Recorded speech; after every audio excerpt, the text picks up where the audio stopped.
મુંબઈને સુપરલેટિવ્સ બહુ ગમે છે. સૌથી વ્યસ્ત લોકલ ટ્રેનો, સૌથી મોંઘા રિયલ એસ્ટેટ અને ઘણીવાર સૌથી વધુ ભીડભાડવાળા રસ્તાઓ. પરંતુ એક ઓળખ એવી છે જે ખરેખર અલગ પડે છે. બીએમસી ભારતની સૌથી ધનિક નાગરિક સંસ્થા તરીકે જાણીતી છે. પણ કેમ? ચાલો આંકડા ઉપર નજર કરીએ. ફાઇનાન્શિયલ યર 2025-26 માટે બીએમસીએ આશરે 74,427 કરોડનું રેકોર્ડ બજેટ રજૂ કર્યું. આ રકમ ઘણા ભારતીય રાજ્યોના કુલ બજેટ કરતાં વધુ છે. આ બજેટ ગયા વર્ષના અંદાજિત 65,180 કરોડ કરતાં લગભગ 14% વધારે હતું. આ બજેટનો લગભગ અડધો ભાગ મુખ્ય વિકાસ અને ઇન્ફ્રાસ્ટ્રક્ચર પ્રોજેક્ટ્સ પર ખર્ચવામાં આવે છે. આમાં રોડ ડેવલપમેન્ટ્સ એન્ડ ઇમ્પ્રુવમેન્ટ્સ, ગટર અને drainage network, water supply systems અને શહેરને સંચાલિત કરતી અન્ય આવશ્યક સેવાઓનો સમાવેશ થાય છે, જે લાખો લોકો માટે મુંબઈને જીવિત રાખે છે. તો બીએમસી આટલી મોટી રકમ ક્યાંથી મેળવે છે? તેનો મોટો ભાગ મિલકત વેરામાંથી આવે છે. ફાઇનાન્શિયલ યર 2024-25માં બીએમસીએ મિલકત વેરામાંથી 6,000 કરોડથી વધુનો ઐતિહાસિક રેવન્યુ કલેક્શન કર્યું હતું. અને આ આવક આજે પણ તેની આવકના મુખ્ય સ્ત્રોતોમાંનો એક છે.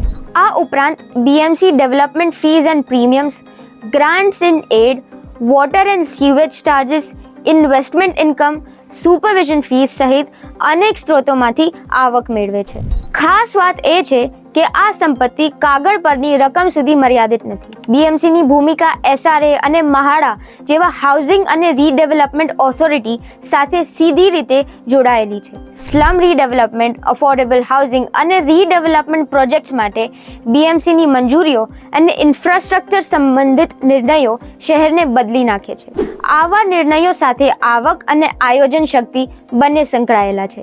આ બધાનો અર્થ એ છે કે બીએમસી ફક્ત એક મોટી સંસ્થા નથી, તે મુંબઈગરોના રોજિંદા જીવન પર વાસ્તવિક નાણાકીય અને વહીવટી અસર કરે છે. આપણે જે રસ્તા ઉપર ચાલીએ છીએ, આપણે જે પાણી પીએ છીએ, કચરાનું સંચાલન કેવી રીતે થાય છે અને આપણી આસપાસ કેવા પ્રકારના રહેઠાણ વિકાસ થાય છે, આ બધામાં બીએમસીની ભૂમિકા કેન્દ્રીય છે. પરંતુ પૈસા હોવા અને યોગ્ય રીતે ઉપયોગ કરવો આ બે અલગ અલગ બાબતો છે. ભારતની સૌથી ધનિક નાગરિક સંસ્થા હોવા છતાં આજે ઘણા મુંબઈવાસીઓ પ્રશ્ન પૂછે છે, શું બીએમસી મૂળભૂત સુવિધાઓ કાર્યક્ષમ રીતે પૂરી પાડી રહી છે? જેમ કે દરેક શેરીમાં યોગ્ય કચરાપેટી, ટ્રાફિક માટે વધુ અસરકારક મેનેજમેન્ટ અથવા વિશ્વસનીય જાહેર સુવિધાઓ. આ પ્રશ્નોના જવાબો મોટા ભાગે ચૂંટણી પછી ચૂંટાયેલા પ્રતિનિધિઓ આ બજેટનો ઉપયોગ કેવી રીતે કરે છે તેના પર આધાર રાખે છે. કારણ કે અંતે પૈસા કોને મળશે અને તેની પ્રાથમિકતાઓ તે તમારા મત દ્વારા નક્કી થાય છે.